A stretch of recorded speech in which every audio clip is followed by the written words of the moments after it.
ऐसा लगता है कि जैसे मेरे पिताजी का साया पुनः सर से गया है। पंकज जी के साथ जो संबंध लंबे समय से रहा, ऐसे में सिर्फ परिवार के साथ इस समय में खड़े होने आया, माँ से मुलाकात करने आया, उनका आशीर्वाद लिया, उनको विश्वास दिया कि उनके बेटे यहाँ पे मौजूद हैं। तो सिर्फ इस कार्यक्रम में एक परिवार के सदस्य के तौर पर यहाँ पर सम्मिलित होने आया।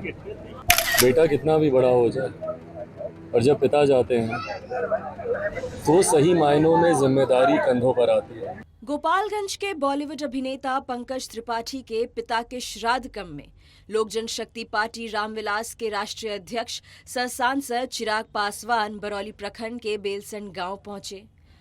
पंकज त्रिपाठी के पिता दिवंगत पंडित बनारस तिवारी के फोटो पर पुष्प अर्पित कर उन्हें नमन किया। साथ ही पंकज त्रिपाठी से मिले और उन्हें सांत्वना देते हुए कहा कि इस दुख की घड़ी में शोकाकुल परिवार के साथ हैं। बता दें कि बीते 21 अगस्त को बॉलीवुड अभिनेता पंकज त्रिपाठी के पिता पंडित बनारस तिवारी का देहांत हो गया था। पिता के निधन की खबर सुन पंकज त्रिपाठी मुंबई से घर पहुंचे और अपने पिता की अंतिम विदाई दी। शुक्रवार को पंकज त्रिपाठी के पिता का श्राद्ध बेलसंड में हुआ। इस दौरान पंकज के पिता के श्राद्ध क्रम में उनके करीबियों, अधिकारियों और नेताओं का आने का सिलसिला चलता रहा। अभिनेता पंकज त्रिपाठी उनका स्वागत करते नजर आए। वहीं लोक जनशक्ति रामविलास के सुप्रीमो सह जमुई सांसद चिराग पासवान भी श्राद्ध में पहुंचे और क्या कुछ वो कहते हुए नजर आए, ये हम आपको सुनाते हैं। भाई आज हम सिर्फ व्यक्तिगत कारण से आए हैं। हमारे भाई और उनके पिताजी नहीं, ऐसा लगता है कि जैसे मेरे पिताजी का साया पुनः सर से गया है।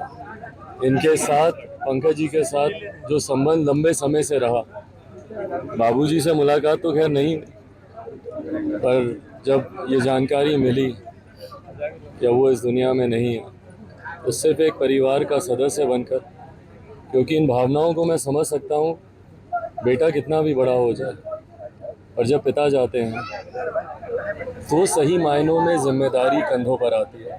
पिता जब तक होते हैं तब तक लड़कपन रहता है और इस बात को मैंने भी अनुभव किया जब तक मेरे पिता थे, और उनके जाने के बाद कैसे पूरे घर परिवार की तमाम जिम्मेदारियां आपके ऊपर आती हैं। ऐसे में सिर्फ परिवार के साथ इस समय में खड़े होने आया, माँ से मुलाकात करने आया, उनका आशीर्वाद लिया, उनको विश्वास दिया कि उनके बेटे यहाँ पे मौजूद हैं। तो सिर्फ इस कार्यक्रम में एक परिवार के सदस्य के तौर पर यहाँ पर सम्मिलित होने आए। चिराग पासवान कहते हुए नजर आए कि वे उनके परिवार की भावनाओं को समझ सकते हैं और उन्होंने कहा कि बेटा कितना भी बड़ा क्यों ना हो जाए, जब पिता जाते हैं तो सही मायने में जिम्मेदारी आती है। ऐसे में वो अपने पिता को भी याद करते हुए नजर आए और अपने पिता को याद करते वक्त उनके आंखों में आंसू आ गए, वो भावुक होते हुए नजर आए। चिराग पासवान ने कहा कि वो समझ सकते हैं कि पूरा परिवार अभी किस दुख की घड़ी से गुजर रहा है और ऐसे में वे पूरे परिवार के साथ खड़े हैं।